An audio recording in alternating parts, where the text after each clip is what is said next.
Hi everyone, welcome to Aldo Meets podcast. Just a big shout out, obviously, for the Hotel Anfield, because without the hotel and Peter, we wouldn't be here. And headline sponsor, Budweiser. I do like Mal. Mal Loud is a nice lager, to be fair. Beyond Hospitality, big sponsors.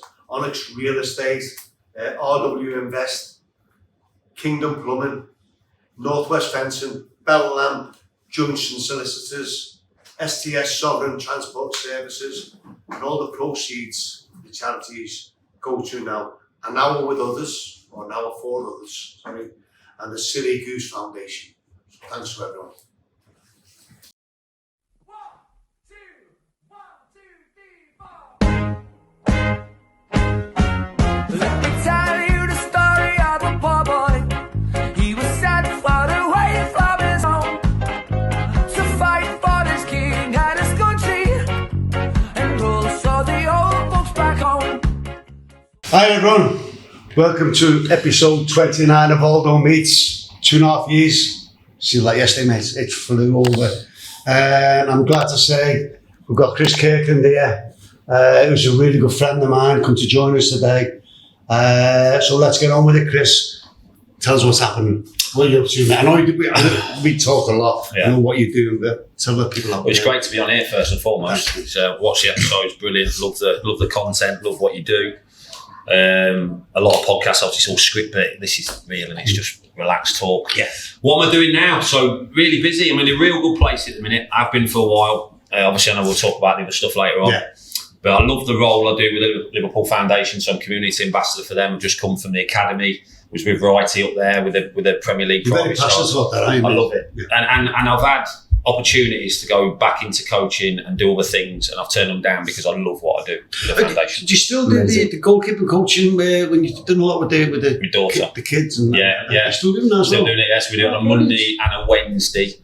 So we were there last night, yes. We do 4 hours. We train 16 keepers. We only train 4 keepers per hour. We could get 10, 15 in a group and they won't get anything from it. Yeah. So, but I love doing that with my daughter. It's probably one of my favourite things to do, doing that with her. Yeah. But I keep as busy as I can, do a lot of talks, a lot of stuff around mental health, around addiction.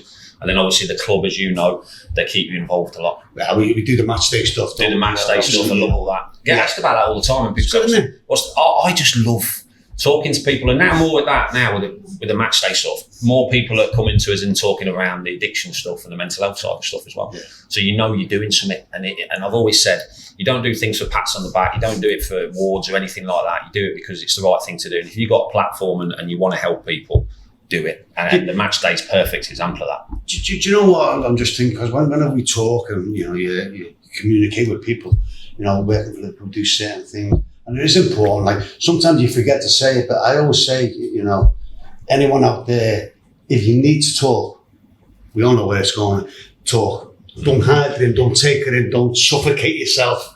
Get out there, but with your best mate, someone who you can converse with it and you trust, because it's so important. I'm going back to Hillsborough, which I'm not going to go on about, which I hit it all in, and it's just, Chris knows what we're talking about. So anyone who does watch the podcast and you're going through these sorts of things, because we know what it's all about, you've got to talk to people. You have to get it out there and get it out of your system. Otherwise, it'll just suffocate you staying there. It's the hardest thing to do, isn't it? It's the hardest thing. It's the hardest to turn someone and say you're struggling with whatever it is. It's the hardest thing to do. But when you do, I still feel it now. I can remember the day I did it, and it was April the 18th, 2022, and I can still feel the relief now of what I did, because it doesn't fix everything straight away, but it gives you that thing, right, I've told people now it's about putting things in place to get better, which we have done. But no, I'm loving life at the minute, really busy, hating this summer heat. You love the heat, don't you?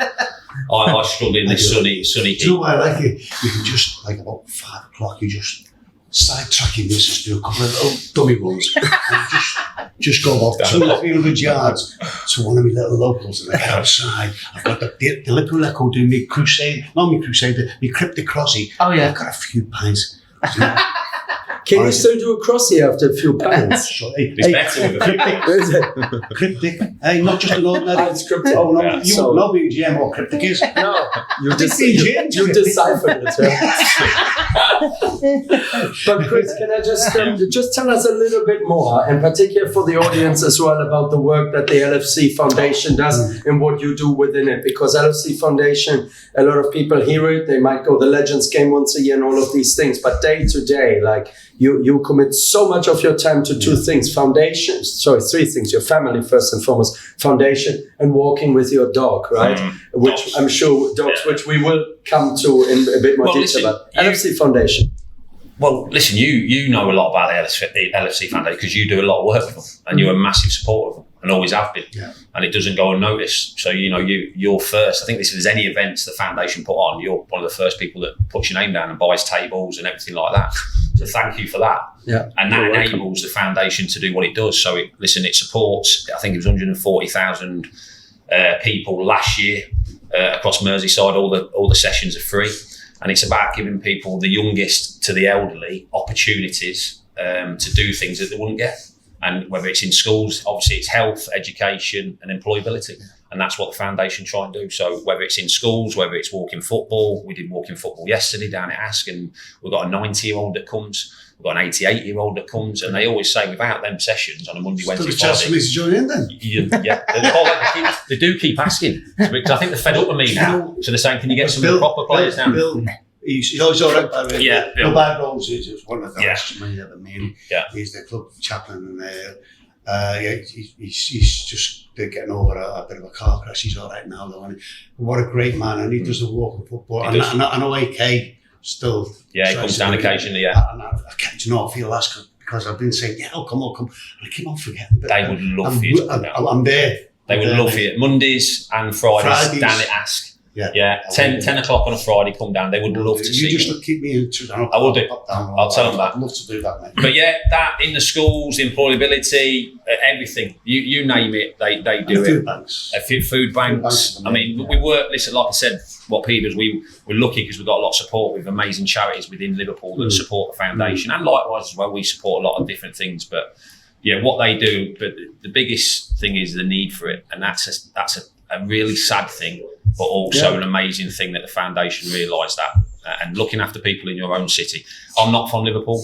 I'm from Leicester, but I've lived in Liverpool area now for 26 years. This is home. This is home for us. Our daughter was born up here.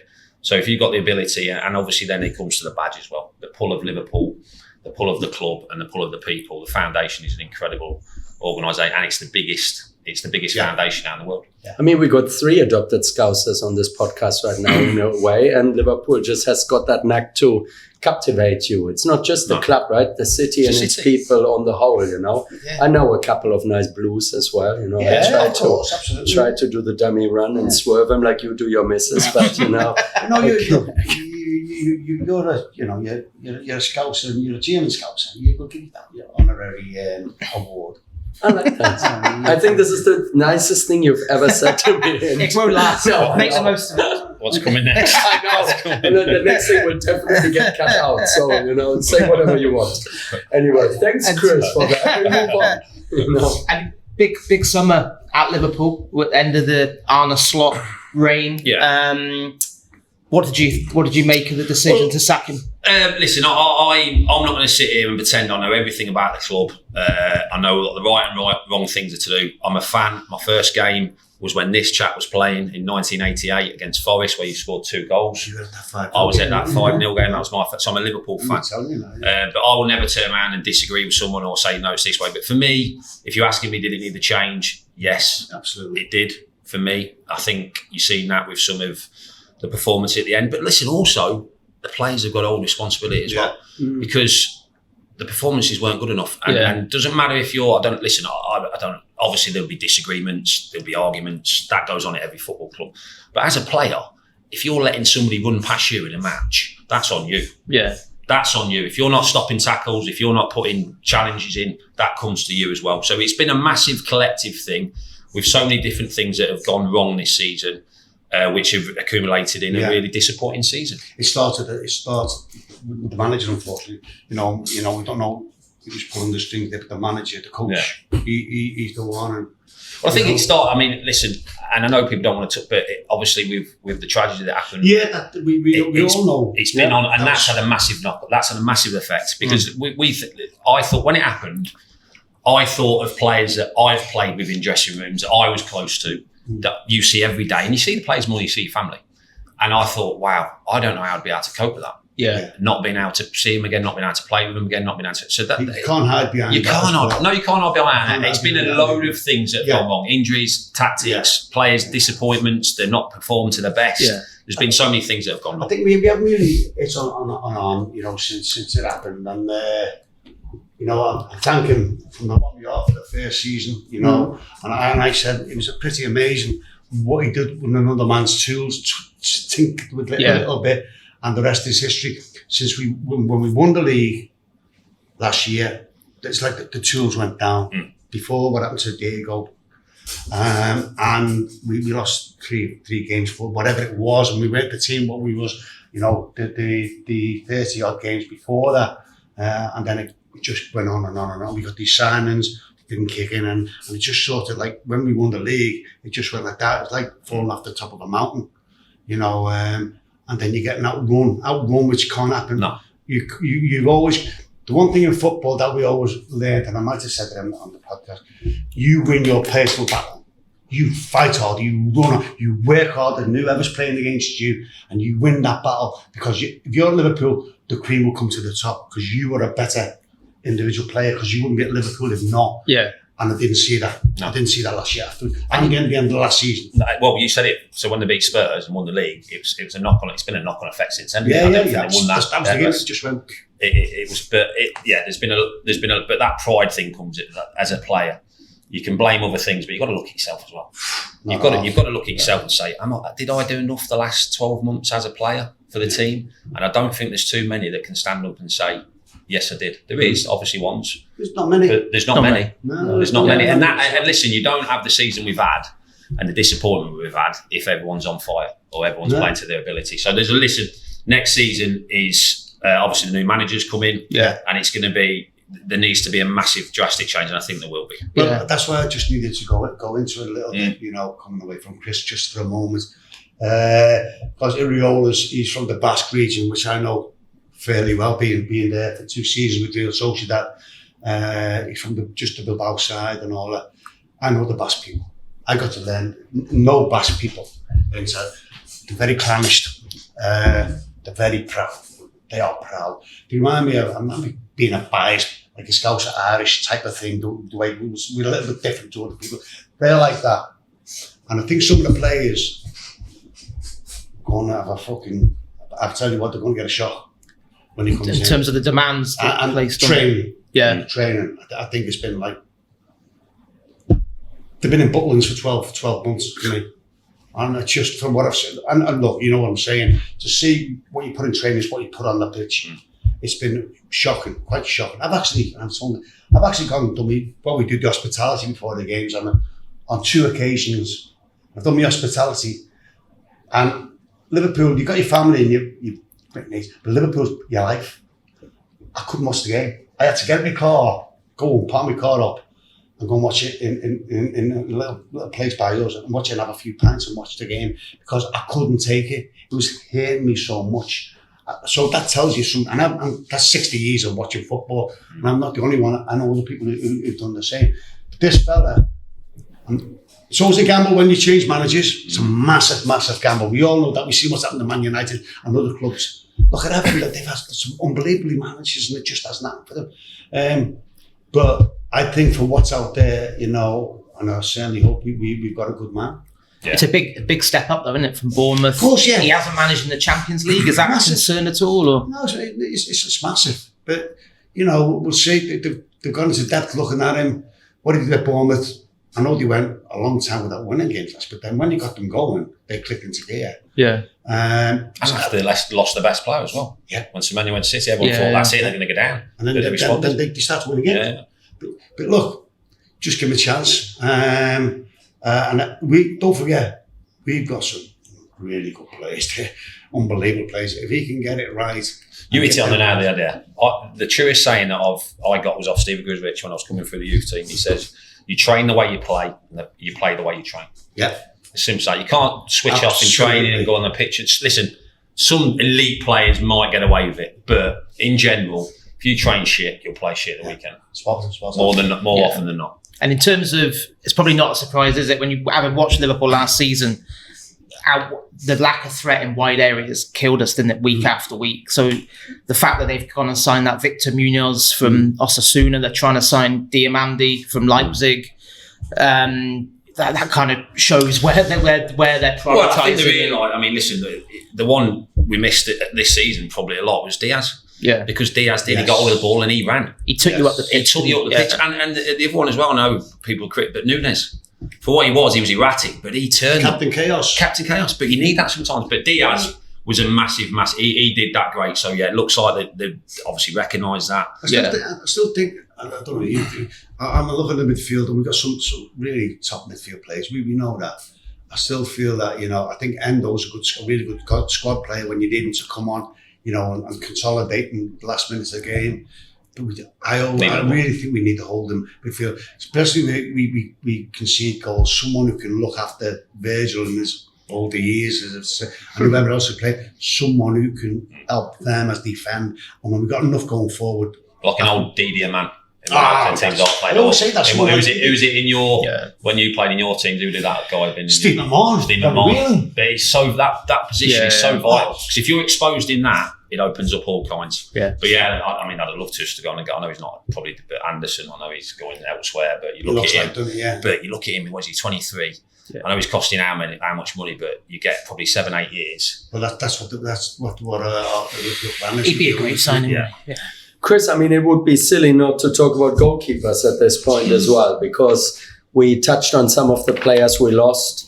Obviously, Jota very tragically, other players more, that was our decision to lose him.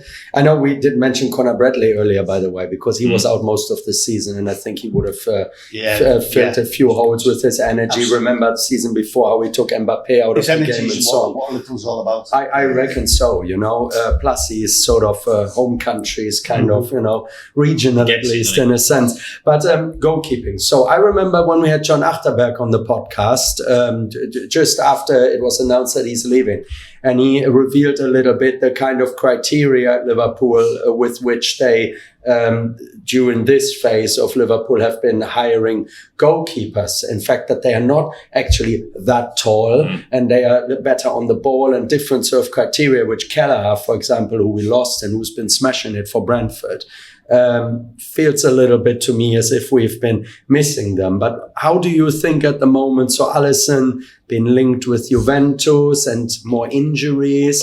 Mamardashvili, has he been good enough? Cannot let him go. Listen, I wish he was 3 or 4 years younger. I'm sure he is. But he's been the best goalkeeper in the world for the last 4 or 5 years. He's been immense. I know the injuries and stuff. So listen, they're going to have to start. Hopefully they don't sell him. I think that would be... At this moment in time, it'd be totally wrong. It would be. I'd give him another contract. So then, I would. And then you look at the training then. You taper the training. I've been down to see him train many times. You've got to see it to believe it. We see it in games how good he is, but in training it is something. You've been down, it is something to see. It makes, and people say what makes him stand out. He makes the easy things look easy, and he makes the hard things look easy. Rick Clements used to say about that. Yeah. And there's no fuss about him, that he does what, but yeah, so maybe now they might start having to look at his training schedule, because you can alter things now, but that's got to come from the player as well. So if the physio's going, I don't know what's going to happen, but if let's say it was me in this situation, I had it a little bit later on in my career, the physio was saying, we don't want you to train today, and I was like, I want to train today. So he's got to be comfortable with what his routine's going to be. Nothing might change, he might flat out, but he's got to be comfortable with it, because he's the one that's got to go on the pitch and perform like he does. At the moment, our number 2 is Mamardashvili, though. So that is kind of after that we've got the Hungarian kid, but that's kind of that. So what do you make of Mamardashvili? Because I think if I sort of just listen sometimes into a bit of social media through the hotel socials, like, it seems Marmite a little bit. Yeah, well, the thing is, people are going to be and comparing him to Alisson, and that's always going to happen. And straight away, you want to lose her there straight away, because you're not going to be as good as Alisson. Mm-hmm. So, but he's got to. I think it's been a tough. I think he's done well in certain games, other games maybe not, but the pressure's on because he's coming in for Alisson. Yeah, and people say, "Well, you've got to deal with that." Yeah, you have got to do, but that's in the back of your mind. If I was number 2 and Alisson was number 1, and when I did get the chance, straight away I'd be thinking, "Okay, I've got to play well there." I think Keith done that, didn't he? He only had one bad game to see. Yeah. That was Southampton, I think. But for him to do that as a young kid. Yeah, I think he's done okay. But he's always going to be compared to Alisson. And the thing is as well, as humans, we always want more, don't we? Yeah. So as fans, then we're like, well, we want Alisson, or we want you to be as good as Alisson. So yeah, but for me, you cannot sell him. You cannot sell him. Again, goalkeepers, like anything, like the older you get, the better you get. And it is, and you should always say you've got to be mad to be a goalkeeper, and it's slightly right. I'm not saying you're fucking mad, but you know, over the years, I think, and Chris hit on it, the training methods, and it's when you get older, you don't need to do it all. You've got the experience. You've just got to keep on top of everything. So you've got to like put your arm around them in many ways, and do what has to be done in the right ways, coach them in the right way. Can I just say that, by the way, about that? So this saying that keepers are fucking mad. I did something right with Razor Ruddock and Dean Windass. Right, a few weeks back. Christ. Right, exactly. Wow. And they've gone on stage, and I'm with them as well, and they're saying fucking keepers are absolute. And Jimmy Bullard's the same. He says it all the time as well. And they're going, keepers are fucking mad, and I'm thinking, hello. Coming from you, Jesus Christ. I know. Yeah. Coming from me. I'm thinking, wow. Yeah. So, but yeah, I think I'm quite calm. But I think it just comes from the fact that when you make a mistake, it's a goal. Well, it's While if he loses the ball, which in his career, I'm sure he's done hundreds it's the of hardest times. position on the pitch. You make a mistake, the ball is in the net 9 times out of 10. It's the most unforgiving position on the pitch. But listen, you know that when you go into goalkeeping, and you've got to deal with that. Yeah. And the best ones make mistakes, yes, but they make fewer mistakes. And if they make the mistake, they'll save the next shot. And Alisson's, on the very few occasions he's done that, his next action or his next game is outstanding. And that's what sets us. So for me, we cannot sell him. If we do, if you ask him who you go and get, I've got no idea. Have you seen enough of the Hungarian player, Patsy? Really, no. Because he's made his debut for Hungary recently, his full debut, which says a lot, because I know they didn't qualify for the World Championship. He's still early. 19, I think. Hungary has got a strong team. I know they didn't qualify last minute for World Cup. Alan beat them. The kids are fearless, You come back to that. I remember when I was 19, 20, I was fearless. Like coming to that, I wasn't nervous at all. I think it's more when you get a little bit older and your body starts to slow down a bit, you start thinking the game a bit more. But I've not seen a lot of him. I don't know if they've got a recall on Cravine. I'd be surprised if there wasn't something in that they've got potential to recall, and if they did want to do that. But no, I can't see Alisson leaving. Like Aldo said, I would give him another year at least. Yeah. And then, you are going to start having to look this season at targets for next season, because he can't carry on forever. But for me, still head and shoulders number one. And then lastly, before we go into our first little break, who would you regard right now to be the best goalkeeper out there? I appreciate the Alisson connection, but let's keep him. Listen, if they're all on peak form, obviously I'll go Alisson. And even if Alisson was playing for City or for United, I'd still say the same. Yeah. So people say, you're just saying that. It's not that at all. So for me, Alisson, Donnarumma's done well. Would I take Donnarumma over Alisson? No. Not at all. Yeah. If Donnarumma was at Liverpool and Alisson was at City, would I take Alisson over Donnarumma at Liverpool? Yes. So it's got nothing to do with being a Liverpool fan. Alisson has been consistently the best for me over the last 4 or 5 years. I think we'll see more of the goalie of Cape Verde, by the way, because he has played 2 games, only conceded 1, hasn't he? Or 0? Is that the oldest? Is that the oldest chap in there? Well, he's quite old, but he had the highest ever World Cup saves rate in one game or something. He saved something like 14 or 16 shots on target. Good on him. Yeah. Good on him. Good story. A couple of good stories coming off the World Cup at the moment. Yeah. That's true. Yeah. Anyway, that's the end of part 1 with Aldo Meets, with obviously Chris, James and Peter and myself. We'll be back shortly. 1, 2, 1, 2, 3, 4. Let me tell you the story of a poor boy. He was set far away from his home to fight for his king and his country, and also the old folks back home. Welcome back to part 2 of Aldo Meets. Right, Chris, tell us all about it if you can, mate. So it began as an outfield player. Yeah, so obviously born in Leicester, I was an outfield player, coming through your school teams and local teams, Barwell, teams in Leicester. I was never any good. I was always shit. What position? And I was, by the way, I was a chubby lad. Yeah, I was a real chubby lad as a. Can you say that? You can say that. I was. Yeah. So I was. That you cannot say, but it is what it is. I was. Yeah, so I was quite chubby.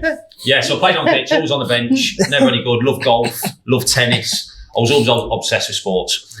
Didn't particularly like school. Wasn't naughty, but I just tell you. So when I love cricket as well. No one likes school. I love cricket as well. So the old test. I got into Liverpool schoolboys cricket team, and I couldn't get into the football team. Yeah. Well, some say I a few times. had the choice between cricket and football at 15, and a lot say I chose the fucking wrong sport and went into football. But I don't know if you remember, the old test matches used to be on Thursday, Friday, Saturday, Monday. That's right. Yeah. So I used to take Thursday, Friday, and Monday off school and watch the cricket, because my mum and dad used to leave before me in the morning, and they used to get. So you sacked off school. So I sacked off school. Yeah, right. But whenever you were absent from school, you used to get a brown letter come through, and you always knew what it was because it was a small brown letter. You knew it was off school, and you knew it was bad news. So they always used to come before my mum and dad got back. So I used to take the brown letters, put them under my bed. Right, I don't know why I didn't get rid of them for. Anyway, until my mum and dad changed the mattress one day, and they found about fucking 50 of these brown. And my mum went to me, "You've been bunking off school." I went, "Yes." She went, "Why? Tell me it's not fucking messing around or whatever." I went, "No, just watch the cricket." Watch the test matches. Yeah. So yeah, obsessed with that. Football becomes serious. So I spoke about me. So I was on the bench. I think I was 13 for a team called Barwell down in Leicester. The goalie got injured, and there was me and another lad on the bench, outfielders, and the manager went, "Someone's got to go in goal." And I was the biggest, but I say I was chubby as well. And the manager went, "Chris, will you have a go?" And I went, "I've never played in goal." And he says, "Well, give it a go." And I did. But your reflexes with how fast them balls coming in cricket, your reflex. Oh yeah, because I was a bowler. I was a wicket keeper, bowler, and a batter. So yes, I was all about So I give it a go, and it was just like I'd done it all me just youth, just natural, and I know we'll talk about it in a minute. But my dad put the bet on, obviously, for England, and I always say to him, he said it was after that. It was after that first game, and I said, "Why did you?" He went, "Because it just looked as though you'd played in goal for years." So he put it on then. So yeah, and then things got serious. So nearly 14, got into the county side at Leicester, and then I was training with Leicester City and Coventry City. And then the decision come to sign with one of them for youth team, but I was always going to go to Coventry because I struck up a great relationship with Steve Grisvich, who was just amazing guy. He used to train. Liverpool under Ray Clemens. He was, and he was at Cov for years and years. But he used to take. He's a big fan as well. He was a big boy, and he played cricket. So he used to play Premier League for Coventry on a Saturday and play for Cov and North Warwickshire, got cricket on a Sunday. Serious? Yeah, like in a proper league. You wouldn't get away with it. Obviously, you couldn't do that now. But he'd do that. But anyway, he used to train 3 or 4 of us on a Wednesday as 14, 15-year-olds at Sky Blue Lodge. And I just took a shine to him, and I think he did to me. So I signed with Coventry at 16, and then obviously things. So from 14 to making my debut at 18, things were rapid. That is ridiculous, isn't it? So in the space of 4 years, you went from having never played in goal for anyone to making your senior debut. Yeah, for Coventry. So listen, I was lucky. It doesn't work like that for everyone. I know a lot. I don't think you would get that anywhere else, would you? Because a lot of kids are in academies now from 5, 6 years old, which, listen, people have got their own opinions on that, and it's very serious stuff. But I'm so glad it worked out that way. But again, very lucky. And then things just progressed from there. But as a kid, I was like, when I made my debut for Cov, I was obsessed with training. Wanted to train at Jim Blythe. My goalie coach, Gordon Strachan, was the manager. But I've always said I was lucky from a young age, because from 16 I was around players at Coventry, Gary Mack, Dion Dublin. I was around brilliant players and staff as well. When it was a Tranmere, we played. Was you involved? I played that one. Yeah. We played two legs of the League Cup, early rounds. Yeah. I don't know, around second or third. We played Coventry at home and we won 5-1. So I come on at half time. So I come on. I didn't play in that one, but I started the next game. So I think Magnus come off, didn't he, or something like that, or I come on at half time, or the next game you went like 3-0 up. 3-0, yeah. Oh, for fuck's sake! Yeah. Get done here 6 or something like that. That was my debut. But we stayed in there. We got beat 4-1. Yeah. So we won. We won 5-1 and 4-1. So we won it by a goal. But we always remember so John Aldridge was in goal, wasn't he? Yeah. Right. John was in goal for me. Yeah. But I always remember I always liked Gordon as a player. I really thought he was a top player. And he called me in his office after the first game. He'd come in the office, because he always used to come in the office and talk, have a couple of beers and whatever. And he'd come over as such a really nice bloke. And then before the second leg, I was in his office before the game for about 14 minutes. And such a great chat about football. Yeah. And I thought, what a top bloke. Brilliant, Ronnie. Great He could bloke, fucking yeah. lose it, by the way, as well. I mean, he's only 4 foot. He's Scottish, Mate, wasn't he? I know what my wife is, so I know. Quick story about it. So the youth team dressing room used to be above Gordon Strachan's office, right? So whenever a player was getting a dressing down, or whenever he got summoned, all the youth teams used to come into the dressing room and like fucking be like that and listen to Gordon. George Boateng, first teamer, Aston Villa wanted him. And George went to Dion Dublin, Paul Williams, he said, look, I want to go to Villa. Local rivals, by the way, to Cov.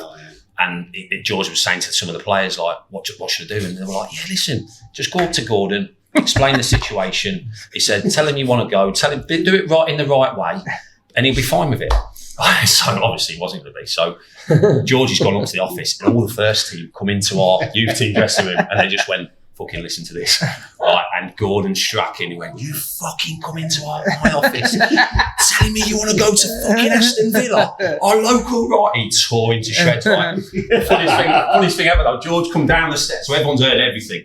George come down the stairs, the first team is kidding on, they didn't hear it. Yeah. Gone to George, oh, what did he say? Did he go all right? George went, yeah, it went okay, yeah. So, but he was, as a man, he was brilliant, Gordon. He could put an arm around you, he could give you a telling off. But I was around brilliant people, brilliant pros, brilliant people. It's great for you, wasn't it? And it set the tone. Gary Mack was there. Gary Mack. It set the tone for the rest of my career. Yeah. So I seen them and thought, that's how I want to be to kids. That's how I want to be to players. So I was looking, then things progressed. Obviously, the move to Liverpool come in 2001. I think a lot down to that was down to Gary Mack. So obviously he was at Cov, went to Liverpool. His wife wasn't very well, went back to train with Cov while he was still at Liverpool, while she was receiving treatment. And then he went back to Liverpool and said, look, you've got to fucking take this lad now. He said, I've seen him in the youth team, I've seen him grow. He says, so I think Gary Mack had a massive part of it. And then when the call come, I was actually sat in the toilet. I was actually just about to go into training for Coventry. And I was on the toilet and I had the Daily Mirror when you used to read papers in that day. And it had Coptain Kirk in as the headline. Liverpool were going to bid for Chris Kirkland. And then I got a call as I was on the toilet off about 4 different agents saying, look, Liverpool want you, we want you to sign with us and all this sort of stuff. And that's when things started really progressing. Yeah. So I was sat down, so I was lucky as well. So you having a shite when Liverpool? It's a true story. I'm not going to lie. It's a true story, yeah. I went out and that was it. And then I didn't have an agent. Right. So I didn't have an agent. And I was lucky though, because I had Leona, and you've met Leona. And I had all these agents calling me saying, we'll get you this money, we'll get you that money, we'll take you to Liverpool. You didn't actually have your own one at the time? No, I didn't have an agent, no. So I was getting all calls off different agents saying, get you this money, get you that money. And Leona listened to all the conversations on the phone. And she said, you know what, not one of them has turned to you and said, what do you want? Do you want to go to Liverpool? Yeah. Are you happy at Coventry? Right, and then I went, oh yeah. And she went, so we'll go and meet a few more. And then eventually one did, his name's Colin. He says, right, do you want to go to Liverpool or not? She says, you don't have to. He says, I'll look after you no matter what. And that's who we signed with, and I was with him for 17 years. Colin Gordon. Yeah, but Leona said, yeah. So then anyway, we moved up here in 2001 and we lived up here ever since. Yeah. Did any other clubs in for you? There was a few, yeah. Because Arsenal was some talk on there, weren't yeah. I think United were sniffing a few of the London clubs. But listen, I've always said, I mean, we'd just been relegated with Cov. But I was happy there. I was playing, didn't want to leave home. And if it was any other club, and there was other clubs, I said no. But Liverpool was the only club I weren't going to say no to. But still, I wasn't nervous about signing from, because I was fearless as a kid. But it was more moving home, and it's something I've always struggled with. When I'm away from home, I always struggle with. And I thought I was there, and Rick Parry was the chief exec. It was about 4:30. The window then was 5 o'clock. It was deadline day. The deal was just about done, cover haggling and bits and bobs like this. And he said to me, look, you've not signed yet. We need to get you signed. And I said, I'm just a little bit nervous. And Rick Parry played a blinder. We're up in the offices. He went, come down to the pitch for me. So me and Rick, he went, everyone else stay here. Rick took me down to the pitch. He said, you used to stand on the cop as a kid, didn't you? And I said, yeah. He says, where do you used to stand? And I went, just there. He went, go and stand there. He says, go and stand there on your own. And as soon as I stood there, I could remember them games with my dad. I could feel my dad standing behind me. I could remember seeing the players on the pitch yourself. and it relaxed me, and then I went upstairs and signed Nice, like at that. 10-5. Yeah, so Rick Parry was brilliant with that. Like that. And then we moved up. Yeah, obviously, this is my time at Liverpool. I had a lot of injuries, as we'll probably talk about, but I would do it all again just for one game for Liverpool. You became the most expensive goalkeeper in British history at the age of 20. Yeah. Did you feel? No. Did you feel that pressure? I never knew what the deal was. So we was in the £6 million Speak Hotel in Liverpool. I was in, and then the agent said, I never asked about the deal. I never asked about wages. Gordon Strachan rang me in the again, this is Gordon for you. He rang me, he was in the hotel. He says, how you feeling? I went, I'm nervous. He went, you're bound to be. He says, you'll be grateful. He said, have you discussed your deal or anything like that? I said, no, I don't know anything. He says, listen, Liverpool are a proper football club. He says, you ain't got to worry about the deal. He says, they won't stiff you. He says, what you're going to get off them is what you deserve.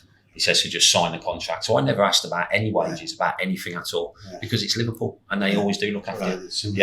Yeah. And I signed it and I was up here for 5 years. And obviously Dudek signed on the same day, I think, didn't he? Yeah. So did Houllier speak to you beforehand about how it was going to work in terms of the dynamics? It's quite rare to sign two big goalkeepers at the same time. I mean, I didn't hear this. So Phil Thompson told me, so obviously Tomo was number 2, assistant manager to Gérard, and I only heard this about a year ago. They're after me, they wanted a young one. So I was on their targets for a while to come in with Sander.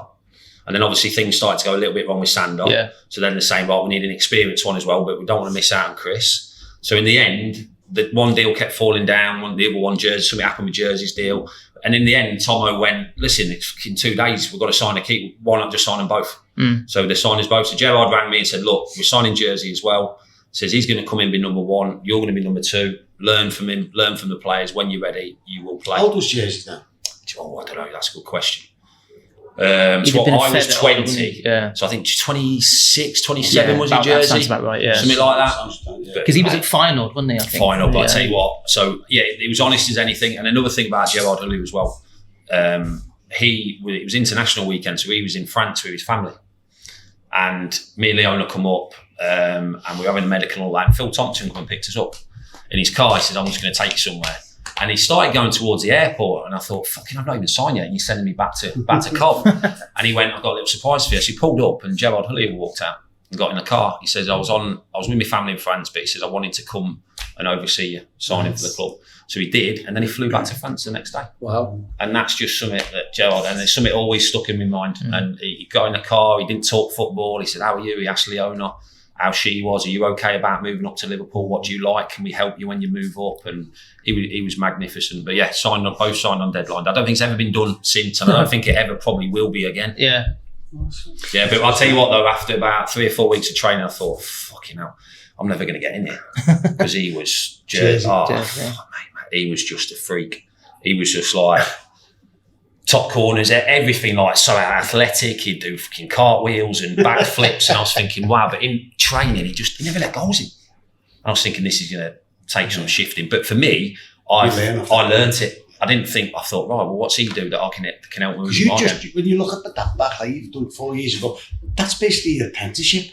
Yeah. Before you come I see you come in, so you're hitting the road running then, aren't you? Yeah. Well, I played 26 games for Cov in the first team, and then I moved to Liverpool. Yeah. So not long after yours, the following, I think that was like November time we played Tranmere. I played in the reserve, return leg, and then it was the next season when I got in. But then the year after that, I'd moved to Liverpool. Yeah, I don't regret anything. And in the first season of Liverpool, you did actually have to watch a little bit, don't you? You only played 4 games in the first season before. In the second season, it sort of started gathering momentum. But before we go there, having met you in a more private environment with your family before, you have got your routines and you love your home. You don't like to be away so much. You indicated earlier yourself that moving from Coventry, actually your home area was going to be a bigger issue than the pressure that you might feel at Liverpool. But how has it been for you adjusting to your life at Liverpool at the time when you first arrived? Where did you move to? Southport Way? No, so we were in the what was the hotel in Walton? We moved into the hotel in Walton. Oh God, I can't remember what it's called. All the players from Liverpool, Everton, went out. I can't remember. What was it called? Redbourne Hotel. Redbourne. So we moved in there, and when we moved in, the staff went, "You're not going to be like Gazza, are you?"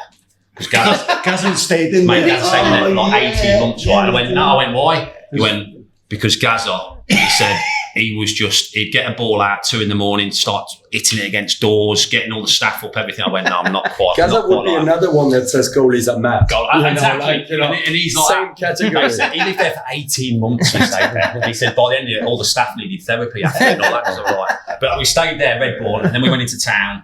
But your question was, how it was it would have been a lot more difficult if I wouldn't have had Leona. Yeah. So moving up with Leona, who's my girlfriend, then obviously we've been together 27 years now. She made it a lot easier. Because things, listen, I was 20 years old. If I'd have come up here on my own, things could have been different. No, absolutely. And back in them days, there was no phone. I mean, listen, I wouldn't have been out to Paul Bears. I'm not the best looking in the world. but there's potential. Back film, no phones. Things could have gone differently from there. But I had her, and it was the best thing that could have ever happened to me, having her at that time. And then when you moved in the house, Walton. So we lived in Walton for a year, and then we moved. The only reason we left Walton, we loved it. We used to walk the dog, first dog in Coldstones Parks. But we were getting knocks on the door at like 10, 11 at night, and fans wanting autographs, which, listen, they were all pleasant, but then we thought, so we moved a little bit further afar. Now we live over near Ormskirk, and I've done for the last 21 years. Nice. Yeah. And the pressure, once you actually started your first 4 games and into the second season, how did you cope? Were you still, you mentioned it twice now already about being young and fearless, but at that stage, it hit home that you are now playing in front of the Kop. Yeah. So were you still young and fearless then? Still no nerves? I had a great coach, Joe Corrigan, my goalie coach, amazing guy. Big chap as well, and you used to work your socks off with him. But again, I was with Sammy Lee, Phil Thompson, proper legends, Gérard. So the staff, the physios, everyone, they're all this. I've always said, listen, the players, they're nothing without the people behind the scenes, and the people behind the scenes never get any credit. But without them, the kit men, everything like that, everything's done for you. You're pampered as a player. Yes, you've got ability, and the players have to go out on the pitch and do it, but everything's available for them to then go on the pitch and do it. So some brilliant guys. But no, I wasn't. I wanted to train. I was obsessed with getting into training in the morning. I was probably one of the first in. I was always one of the last to leave. It was just something because I've got that work ethic off my mum and dad. My dad was a crane driver. My mum was a nurse. Worked all hours God send. So I've always had that work ethic that you work. Doesn't matter if you don't have to. You work. Helps, doesn't it? Yeah, it has to. Yeah, and our daughter's got the same thing now. She doesn't have to do some of the stuff she does, but she wants to. She wants to graft. She wants to work.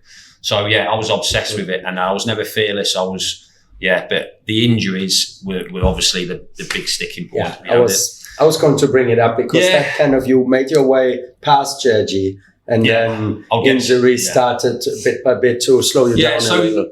The injury, I got, labelled injury prone. Injury prone for me is where you pull the same muscle, same calf. For me, I was just unlucky. Yeah. I'd come out in the FA Cup against Crystal Palace, slid one-on-one with Dele Alli. His knee went straight into my knee. I did my cruciate. I was out 8 months.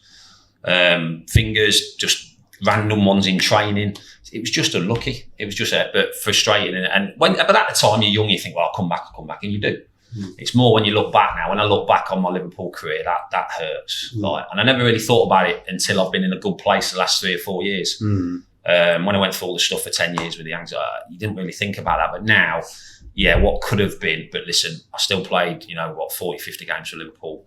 As a kid, stood on that Kop. If you'd have said you'll play 50 games for Liverpool, I'd have snapped your hands off. But it does now. Looking back, I'm thinking, but I wouldn't try. They were just freak injuries. What do you not do? Do you not come out one-on-one against Dele Alli? Do you stay? He taps it in the goal and you get, why don't you come out? So all the ones who I couldn't avoid them. I couldn't avoid the injuries. And but it's still hard to take. Yeah. 2004, obviously, Rafa Benitez comes in for Houllier. What was that transition like? How did you find playing for Rafa in contrast? I've spoken about this many times. It was tough for me. I'd gone from more the training, because I've gone from Joe Corrigan, Jim Blyvick-Kov, Oggy, Joe Corrigan, hard work. Every single day you come off knackered, which I loved, which made me the keeper I was. But when Rafa come in, obviously, Joe left. He brought a Spanish goalie coach in, and it was different. It was just so low-key. I think Jersey quite liked it. But for me, I'd come off the training pitch some days and not done anything. Not done anything at all. And it got to the point where me and Paul Harrison, remember Paul Harrison, the goalkeeper? Yeah. Tragic story, but obviously he lost a lot of his family in Hillsborough. He was a great lad. And he was the same as me. He missed the work from Joe. So me and him, after training, used to take a bag of balls and we used to go and train. There was a farmer's field where I lived. This is a true story.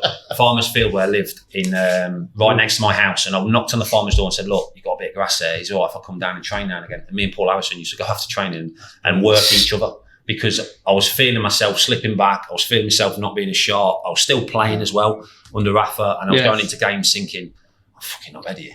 I've not done enough training. And people say, well, you can get away with that. For me, when you've trained a certain way, it's your mindset. You can't switch off from that. And so under Rafa, I did struggle. Rafa took me for a first session with him. So it was just me and him. And I'm thinking, this is weird. And he just said, right, put your hands out. And he says, well, just punch the ball back to me. And literally threw it from 5 yards away, punched the ball back to me. And I'm thinking, what's this? And then he put a couple of crosses for me. And I was known as coming and dominating the area. I loved it. So I come and took this one about 10 foot high. He went, no. He says, this is the English league now. He says, I don't want you catching the ball. I want you to punch everything. So straight away, I'm thinking this is not going to end right. And then listen, at the end of the day, if you don't listen to your manager, if you don't do what he wants you to do, he'll get somebody else. Yeah. And I knew that was going to come, but I knew I couldn't go back and train any other way. Yeah, it was really tough. So I knew, obviously, when I left Liverpool, I knew my time was coming to an end. Rafa was very much football. Whereas Gérard he wanted to make sure you were okay first because he knew you'd play better on the pitch. Yeah, so I found it really difficult. That was noted from what old lads I know. Rafa was a little bit cold with players, and from when I was a manager, with Tranmere, second division, for 5 years. I learned from what Chris was saying of good management and manage coaches or whatever. You've got to know the players. You've got to know them individually and work with them individually as well. I know the game's evolved. It's changed away from all that. I know some players you have to cajole. Some players needed to kick up the arse, and you had to really work and get to know them all on a personal level. Which that's got off the game now. I get that. It was tough. So I knew I was going to leave. He called me back off holiday actually. So it was. I got a call. I was away, and he said, the secretary, Rafa wants to see you. I was thinking, so I flew back, left the Leona out, flew back, and then literally walked into his office, and he went, I don't want you anymore. I'm going to get a foreign goalkeeper. And listen, he went and bought Pepe Reina. So I couldn't fucking really argue with that. Why the fuck didn't you just fucking I wanted to. Families you tell me. So he said, I don't want an English goalkeeper. I'm going to go and get a foreign one. You can leave. And I was like, I told me that on the phone. So I literally flew straight back out on holiday. But then I knew then where I went next. I needed to go back to a British goalie coach. And so I was thinking, where do I go? But we didn't want to leave here. Because Leona was... I went on loan to West Brom to start with in 2005. But when I got that call saying you can leave in 2006, Leona was pregnant. Lucy was due in a few months. Didn't want to leave the area. So I thought, well, where can I go? And I got a call saying, look, don't laugh, but Wigan want you. And I thought, well, I'm going to laugh. I'm fucking not better than Wigan or anything like that. And he went, Paul Jewell's going to ring you. He said he's desperate for you and he would love you to come to Wigan. And Paul Jewell got on the phone to me. I was up in a wedding in Scotland. He went, Kirky, it's Paul Jewell. He says, I know everything about you. He says, I know what you need. He says, I've got a great goalie coach, Gary Walsh. You will absolutely love him. He's like Joe, he's like Jim, he's like all the ones you work with. He says, I promise you. He said, if you come to Wigan, it was the best part of your career. And he was true to his word. I signed and it was the best part of my career. Best I played under Paul Jewell, under Steve Bruce, when Steve Bruce come in.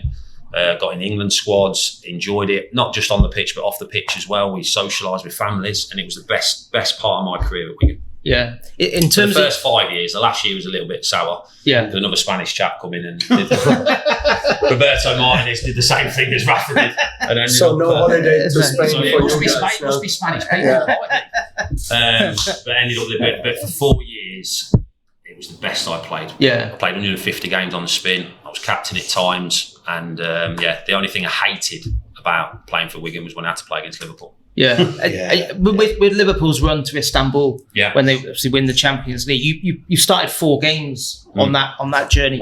With the Olympiacos one, that must be out there for that, and that must be right up there with the best nights. The Olympiacos game, listen, I fucked up. I should have saved the first goal off of Aldo. I did say that in Radio City. Yeah, I should. Did you? Is that the free kick? The free kick, yeah. Should you do a save on? Listen. Harsh on yourself. No, I should have done better. Listen, the wall should have done better, but I should have done better. As well. Listen, as a keeper, listen, you know when a goal goes in, as a keeper, you think, should have moved that. He was a bit special. I couldn't see it. I was about to say it's Rivaldo, though, right? Yeah. Rivaldo was He was. He scored it like the Chris. I know what you're doing because you made a mistake.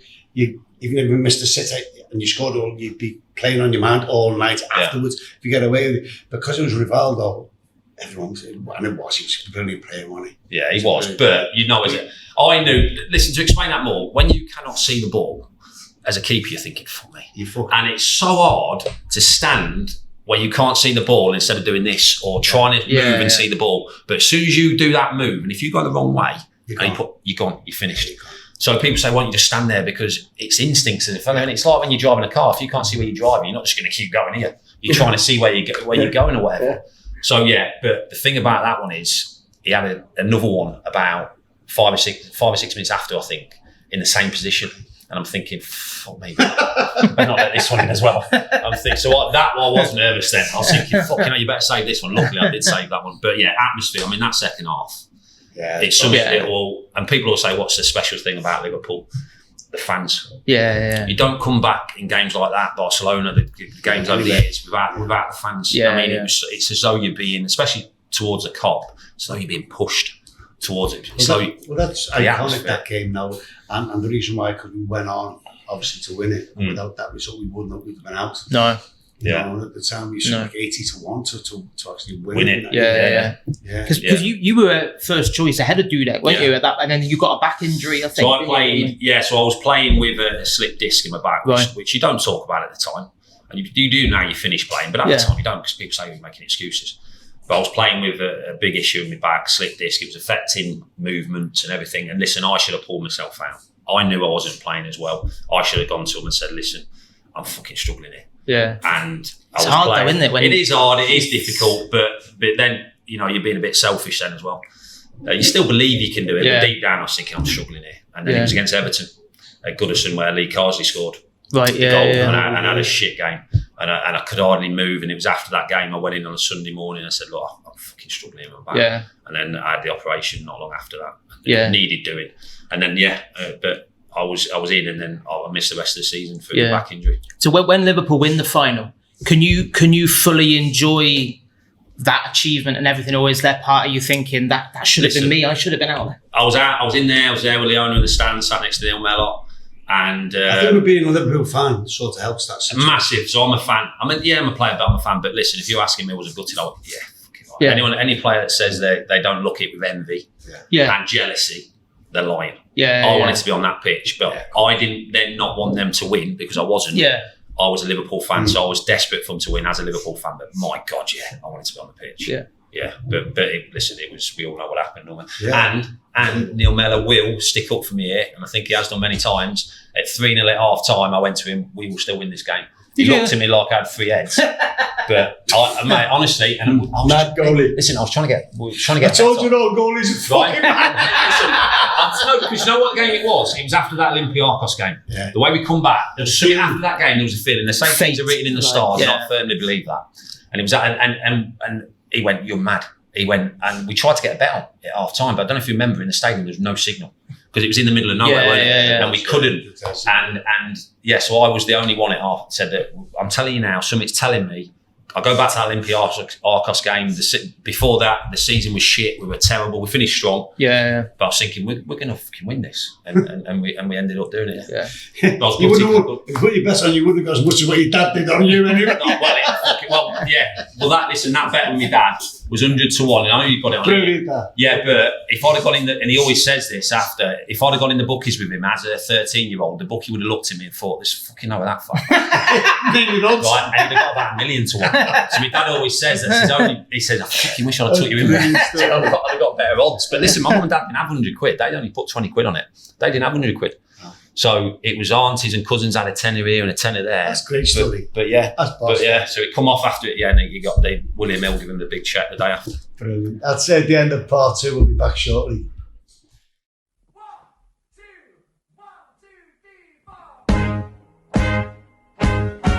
Let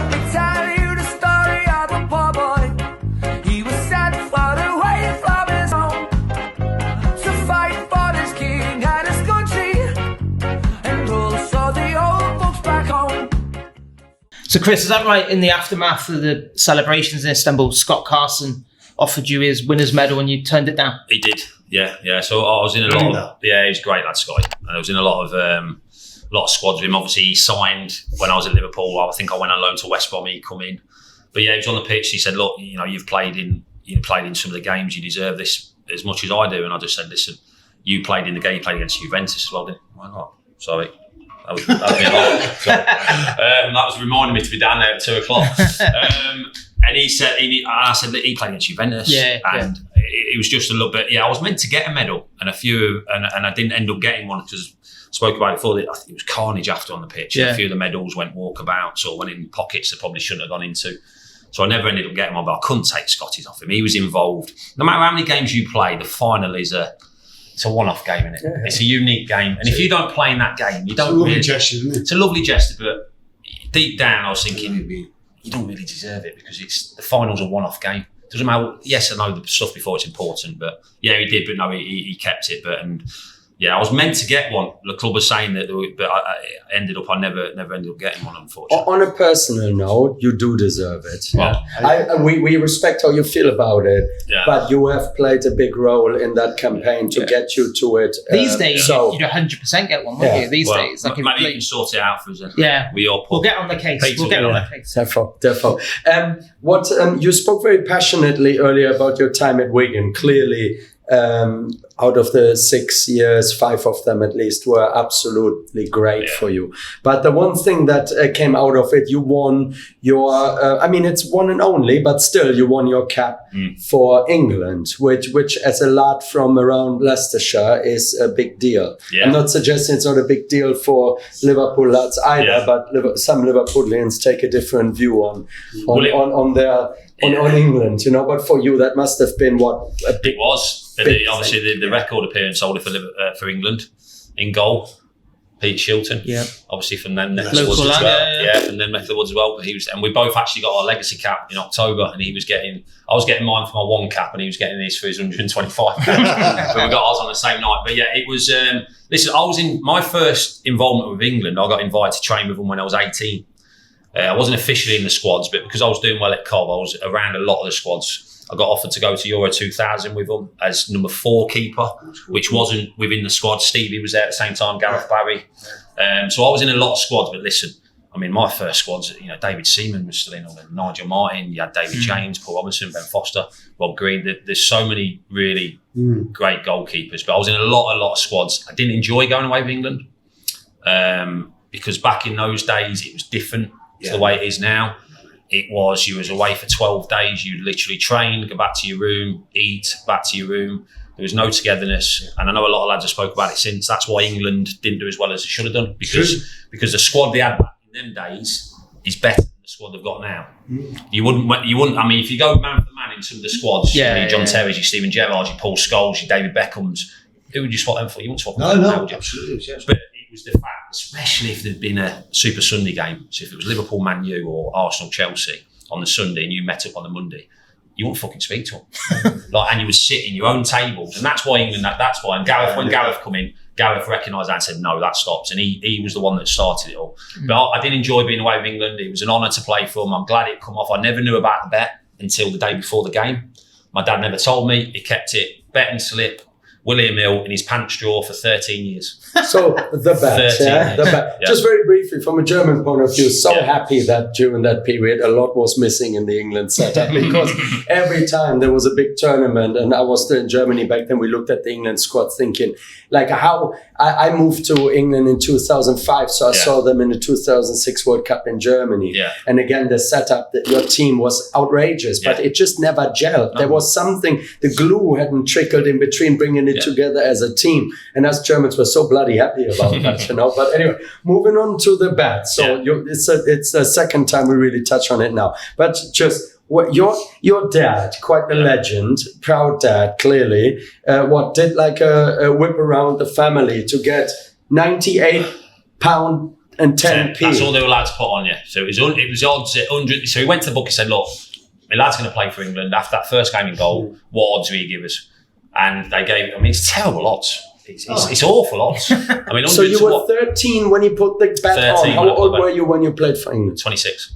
wow, 13 And he kept years the slip. Kept the slip in his pants drawer. And nobody knew. Nobody knew. I mean, you did. My mum did. I think my mum did. Sure. And the ones that put it on, so a couple of my aunties, uncles, but I never knew. So it was the day before the game. It was well known I was going to play. I was going to come on second half.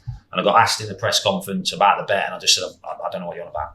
Got no idea. So I rang my dad after and I said, they've been saying this something about a bet. Did you put a bet on for me? He went, yeah, I did. He says, I did. I seen it after the first game he played. He says, but forget about the bet. He says, we're all coming up tomorrow. We'll all be proud. Go out and play well and enjoy it. And that was it. And then, William Hill paid him. But I went down the day after, actually, and they come to the house and give him the cheque.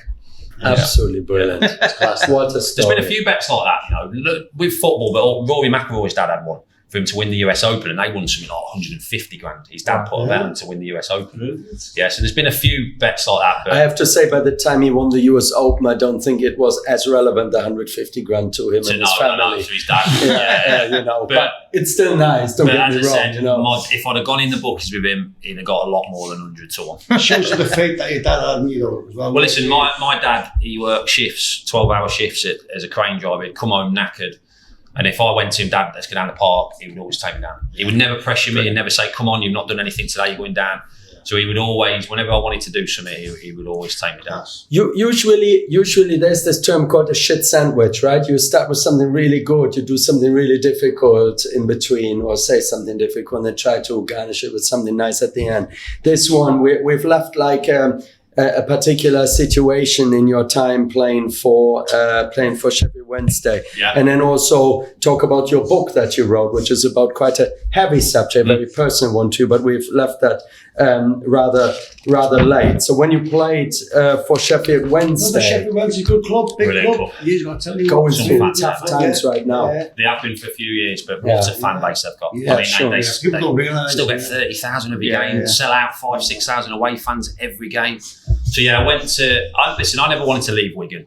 I was happy there. Daughter was just starting school. But those bloody Spanish, eh? Yeah, I know. Yeah, and I'll be honest. The last year at Wigan, I didn't play much, and it wasn't because I was fit as a fiddle, but I just wasn't preferred, which happened. So I didn't have many options when I left in 2012, and I wanted to try and stay local. Nothing was coming up.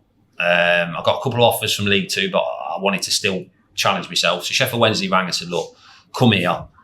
And everyone knows what Sheffield Wednesday is at the fan base. So I did, and I signed for them. And when I signed for them, I started to develop this. I'm thinking, I'm not moving the family, I'll commute, or I'll stay over in here. And then that started to give me real anxiety. Because for 11 years, when I was at Liverpool and Wigan, my routine was the same. Lucy was born, I could drop her off at nursery. When she was first born, pick her up, go to the school plays, walk the dog in the afternoon. Become my normal routine. That stopped because I was on the road a lot and I was away from family, and I really started to struggle with anxiety, depression. The football for the first year was the get out. I could forget about it when I was on the pitch, and I actually won Player of the Year the first year. Played every single game. I was written off when I went there as well because everyone said, well, why they signed him? Because he won't stay fit. Played every single game, 46 games in the Championship, which the Championship is a fucking hard league. And I knew I could do it. When I went to Sheffield Wednesday put a clause in the contract, said, look, we're a little bit worried about you. I said, what? I said, I played every game for Wigan for 4 years. The last 2 years, I've not been involved. I've been fit. And they went, well, we want to put this clause in where if you miss 4 games with injury, we can rip the deal up. And my agent was saying, you cannot sign that deal. And I was saying, but I know I'm not going to miss 4 games. So he went, you can't sign that deal. I went, well, listen, I'm going to sign a deal because I know I can go every game. And I knew I could. And I knew my body was fine. I was fit as a fiddle, physically, mentally I wasn't. But I played every single game. The deal got through out after. Once I played 15 games, the deal got ripped up and they gave me a new deal. But being attacked by a Leeds supporter and quite obviously like a proper that was in Yorkshire 13-14 season, That didn't help the whole. No, but it was that must before have been that. Scary. Yeah, so my first season, I started to develop this anxiety. I actually pulled out of going away pre-season. And I actually said it was Leona. So I thought, I can't say it's me that's fucking depressed and struggling with anxiety. And it's something I massively regret to this day because I should have done. I should have said, listen, it's me, I'm struggling. And I did eventually. So I didn't go away pre-season and I said, I'm not going back. I want my contract ripped up. And then Paul Jones got on the phone and Andy Rhodes, who was a goalie coach, said, look, we'll help you. You don't have to come in every day. Just come in when you can. We'll play and stuff. So, but then before the first game, ironically, I said that I was going to stay fit. Before the first game, because I was nervous and anxious, I got a twinge in my back. And I thought, fuck me, if I don't play this first game, what's that going to look like? The club are going to go see. We fucking sold it. So I got hold of some painkillers. But what they did, and listen, I could have played it the weekend. It was no problem. But I was panicking it was going to develop into more. Can't remember where I got them from. Got some tramadol, took them, and they made me feel great. They made me less anxious. They made me feel like I was on top of the world. And I thought, oh, I can fucking use these just when I'm going to Sheffield, just when I'm away from the family. But very quickly they got hold of us, and after about 3 months, I was addicted to them. And people say, "Well, how do you know you were addicted?" Because they were the first thing I thought about in the morning, and the last thing I thought about at night was when I was going to. Within 3 months. Within 3 months. Wow. Within 3 months, and then it progressed to levels where, I mean, at the start you're only meant to take no more than 400 milligrams a day for a week maximum. I was on 2,500 milligrams a day. Plus, I was on Codamol, Solpadeine, I was on antidepressants. I was in a real mess. The second season, towards the end of the second season at Sheffield Wednesday, I didn't want to play, and my form started to dip a little bit. And I was thinking, I don't want to play. You know, I was taking them into the fucking goal with me. I used to take a bag with drink and bananas and Jaffa cakes, and I used to always make sure I took them out the packet so they were loose, so I could dip in, and as though I'm having a chewing gum. It looked like chewing gum, didn't it? So I was fucking taking them during games. And in training, everything, but what they did to me mentally, they just messed me up. I just didn't want to. I didn't want to fucking live. I just didn't want to. They messed me up. That's so bad mentally. But then I couldn't tell anyone. I should have told people, but I was thinking I can't tell people it. I can't tell I'm addicted to. Yeah. So it went on for like 3 years at Sheffield Wednesday. I left there in 2015. I was in my training kit. They wanted me to sign again. I was in my first day pre-season. The contract was on the table. Carlos Carvalho just took over. Went up to the office thinking, I'm not signing this contract. I need to go back home.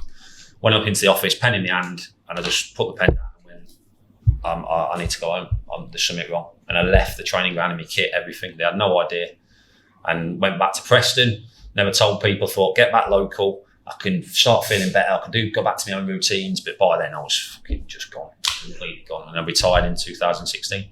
Stood on a roof in Portugal. Didn't want to be here anymore. I thought, I cannot feel the way I'm feeling for the rest of my life, because I was just, nothing was enjoyable. I couldn't engage. People were talking. It was I couldn't hear what they were saying. I had a constant headache, like a migraine. Just didn't want to do anything. I thought, this can't be it. But I remember it was in Portugal. And I was on the top of it, and I thought, and then I just felt a pullback, and there was no one there, but I knew it was Leona and Lucy. And I rang Leona straight away, and she said, I've been waiting for this phone call. She said, I know there's something wrong. I knew there is, but I needed you to tell me.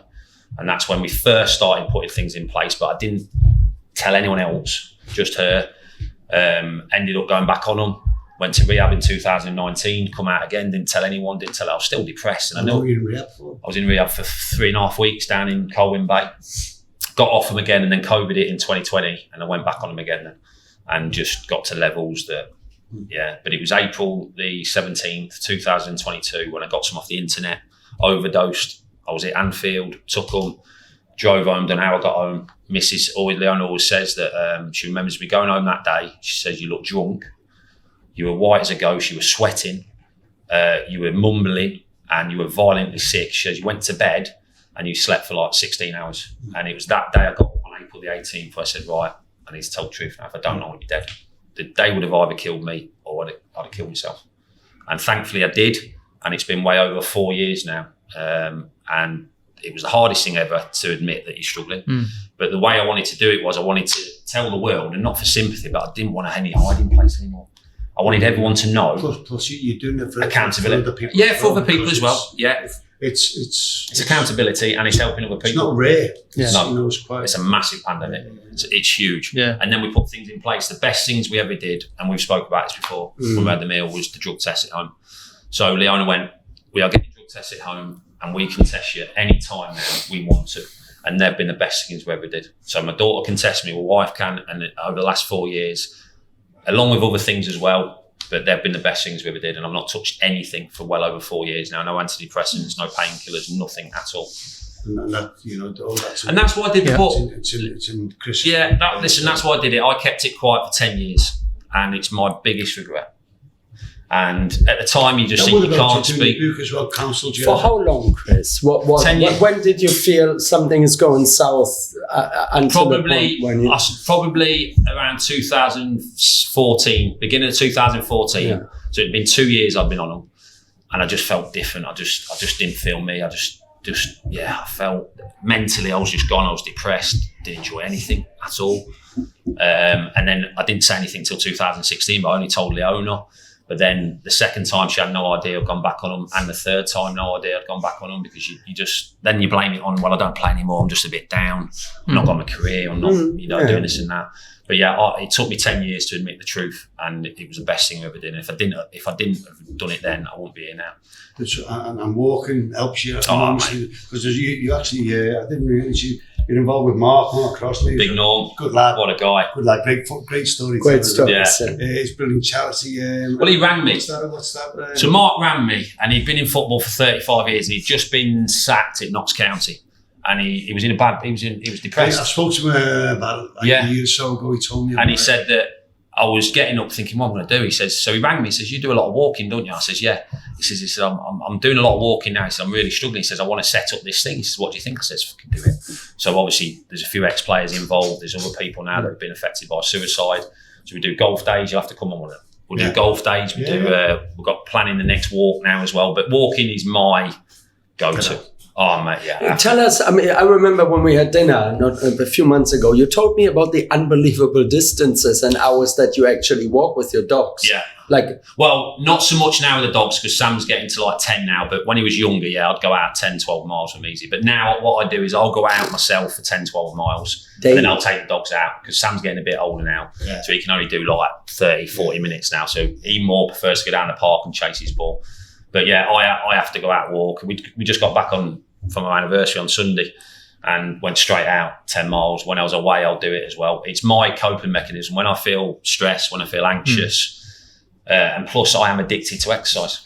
I need to exercise every single day. And I know we mentioned Mark Crossley now and his charity, but on the back of you becoming so public about it, did you have quite a few footballers or ex-footballers get in touch with you? Loads. A wave. I've always maintained I never did it for football. I did it for society. Yeah, because people struggle. Yeah. People have addictions, and like I've said, I never did anything for pats on the back. I did this book more for that reason. And I also did the book because it's a constant reminder for me not to go back to those days. Yeah. And it's always there now. And that's the only, I didn't football, listen, I had a decent career, nothing to the levels of fucking hell, this man here and other people. But with everything else off the pitch, that's why I did the book. And it's got everything in there with the career, everything, all the family stories, all the pictures, but more importantly, the stuff of that no matter how bad things get and how you think there's not a way out, there is. And it just takes hard work, and it takes up. I'm struggling. He's admitting it. And I've met you maybe a year ago now. There was the official launch of a charity in Liverpool called Alfie Squad, which is a charity that supports children that have been affected by suicide of one of their parents, basically. So they lose Alfie himself losing his dad, right? Yeah. So Alisson and Alfie.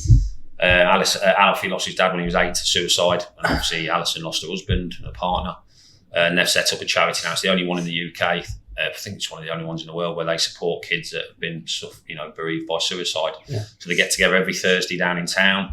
They get people involved. The foundation to get a bit more involved now as well. So they go down and do activities with the kids. So I went down the other week and did a quiz with the adults. It's an amazing charity, and unfortunately one that's needed, because of we know suicide it affects so many people, unfortunately, and people get to the point where they think there's no way out. So charities like that, and listen, I try and do as much as I can, and again, I need to keep busy.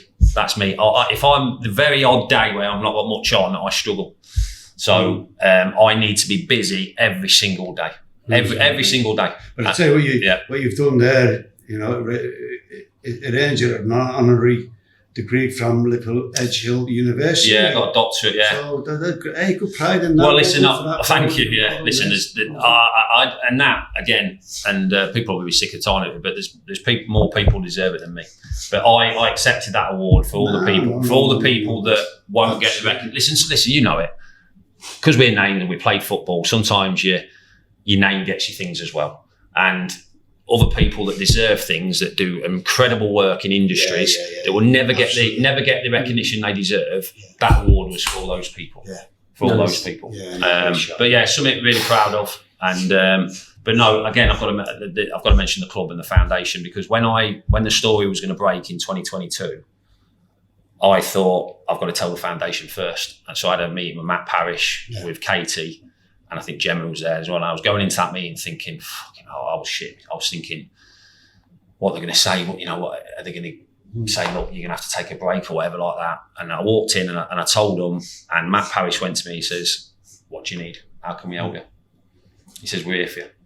And that's what the club do. And that's the foundation. The club have been amazing. The former players, yourself, they can't do enough for you, the players. And having that support off Liverpool and off the foundation, it's got me, along with a lot of other people as well, it's got me to where I am today, in a real steady place. I hate saying good, I'm okay. I'm in a real steady place at the minute. And again, the biggest one is my wife and daughter. On behalf of all those three mates, that's great to hear. Thank you. Yeah. But you're not going to get no fucking help now. Just a quiz. It's just quiz. Well done, mate. Boy, I said that I'm awful at quizzes. I'm awful. Well, unless it's about dogs or walking, then I'm fucking There's always struggling. Steve Nichol. Yeah. You can rely on Steve Nichol to be worse than You you. mentioned dog. You mentioned dog. To be fair, he was on 7 pints by this stage of the podcast. Fucking, that made me even worse if I had a few drinks. Go on. I'll go over to you, James. Right. Go on. Funny. Six questions, obviously, because it's 6 times. Yeah, like that. Fucking, I'm glad it's no more than 6. Right, number 1. Who did you make your Liverpool debut against in October 2001? Oh, I know this one. Yeah, because I conceded the best goal I've probably ever conceded in my life by Phil Jevons. So it was Grimsby. Oh, yeah. It was Grimsby. Grimsby, yeah, correct. And by the way, it was the 119th minute of extra time, just about to go to a penalty shootout, and I'm thinking, penalty shootout, my debut in front of the cop, thinking this is brilliant. And the next thing, a fucking ball's just done that. Everton as well. I remember, He's not the game. He's a Liverpool fan. I always thought he was an Everton fan. No, he's a Liverpool fan, but yeah, best goal ever. Yeah, so Grimsby Town. Correct. Number 2. The first Merseyside derby you played in finished 1 each in February 2002. Rudzinski put Everton 1-0 up. Who equalised for Liverpool? Oh, you bugger. That's a tough one, now. That's a tough one. Do you know what? I do think I know this. Well, it's 1 or 2. I'm going to go, I think it was Nelka. Correct. Yeah, I was going to go over Emil. No, I knew it was an Elka. Was it if I remember it as well, did he slide in and poke it by the keeper as well? I can't picture it, but yeah. Yeah, Coppen, wasn't it? Yeah, Coppen. definitely. Well, you've beaten Steve Nichol now, so you can relax now. Okay. 2 out of 2. Right, number 3. Which one of your former managers said this about you? He used to be a big Bambi who could hardly kick the ball out of the box. Now there is nobody better than him. He's as good as anyone. We spoke about him before, Gordon Strachan. And that, by the way, that's a true story. That I couldn't kick the ball out of the 18-yard box until I was 16. Yeah, I didn't have this because I grew as well. Didn't have any strength. I was like Bambi. I was like Bambi on ice. Yeah. That's what he called me. Didn't he? Bambi on ice. Yeah. Number 4. You kept clean sheets home and away against which club in the group stage of the Champions League in 2004-05? Oh, bloody hell. So that's the when we won it, weren't it? Yeah. Home and away, clean sheets.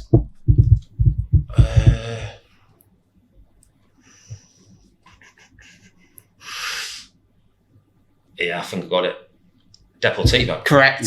4 out of 4. Yeah. Very good. Deportivo, La Coruna, yeah. I remember that guy, yeah. Number 5. You played 45 times for Liverpool.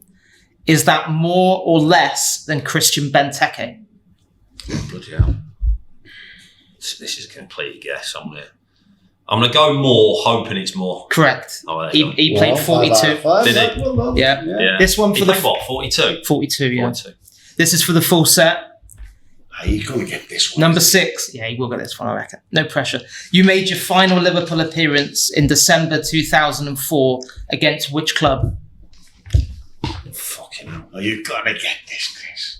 No pressure. It's got to be that. It's got to be that game. It's got to be Everton. It is correct. Yeah. Carsley. What? Six out of six, It's got to be Everton, yeah. Yeah, there we go.